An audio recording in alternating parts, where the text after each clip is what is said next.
going into Tisha B'Av, we're going into the place of of feeling the pain that Hashem is homeless, feeling Him. We have a relationship with Him. We have a place, and even though we were blinded till now, this is the time where all of Klal Yisrael says, "I'm going to fast.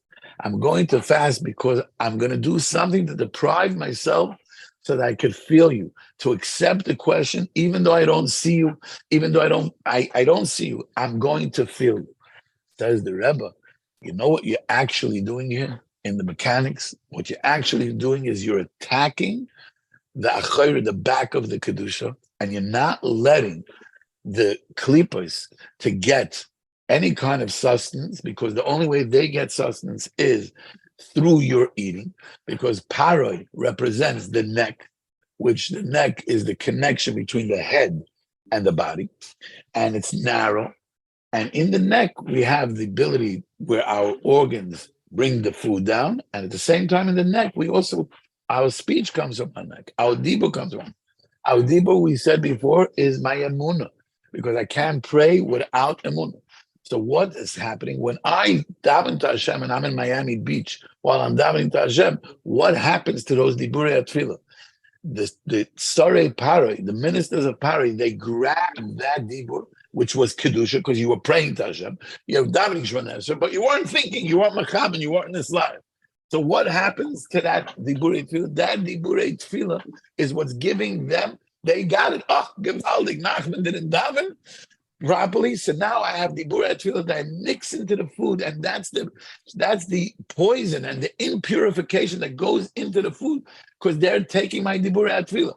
And we said that food, achila, is the rashi hatayvus. Why is it the rashi hatayvus? Because you can't do any other tayvus without achila, and without being healthy, you can't do any tayvus. That's why Paro is so smart.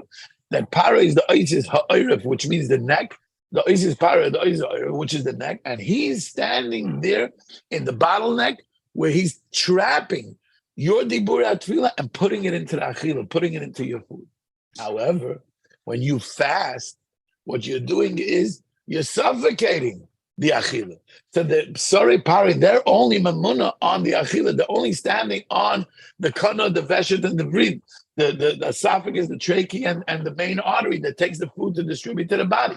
And they're standing there, which is right next to the Diburei Atfilah, and they're waiting for your Diburei Atfilah when you're on Miami Beach, and they put it into the food. And what happens?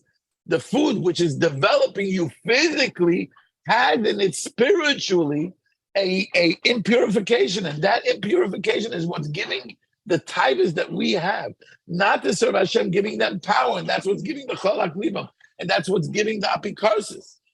Says the Rebbe, but if I attack it and I suffocate the food, they cannot take any more my diburei atfilah, even though they're loizachem. And I'm doing this for Hashem, and I'm davening it tonight, and when I say Echel tomorrow, when I say Kinnis, and when I'm going to pray, I'm not just going to pray and be in Miami Beach. I'm going to do a new effort to connect to you, Hashem, because I'm fasting for you, Hashem, and I'm going to give an effort to connect to you, Hashem. That power is the power of tinus, because it traps them from being able to take.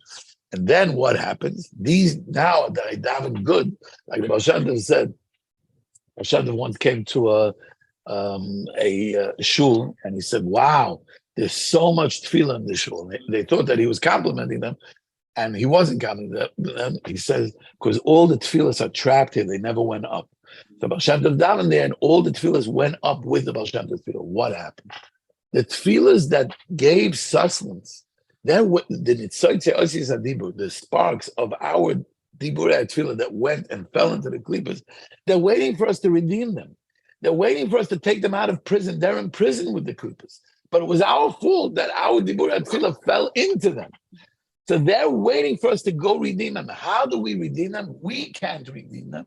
The only way we could redeem them is when we make a nuas cholah, when we make a tightness and we suffocate them. And now we daven to Hashem. Our diburei tefillah that we just davened, that were purified, because we don't no longer let the tivus, the klippas, steal these Diburei Tefillah, the Diburei Tefillah themselves, they will go back and collect the Nitzoy. And when they do that, they're going to take away the chayas of the klippas, and that's what's going to bring everybody likroi kulam b'shem Hashem. So what we know now is that the power of fasting has a different mashma. When we're fasting today, we understand that this is the way of us accepting the question and going into the place of amunah and believing. And that's going to take all our impurification of all the food that we ate that was impurified, that helped us grow within the timers, and the spiritual way, also non-development that we did. And we're going to fix that with this tinus, with the power of tinus, and elevate our amunah to another level of yediyah, to be megalim mi'agoli alasasim, that Hashem, even though I don't see you, and even though I don't feel you, and even though I have questions, I'm accepting the question and I'm believing in you. And that's how we start our new haskalah, and that's how we elevate our own amunah to yediyah, and not only our own amunah to yediyah, but we are mekarim the rechoikim, and we bring everybody likroi kulam b'shem Hashem, and that is the yichud, the unification of HaKadosh Baruch Hu, l'shchintei apen ba'apen.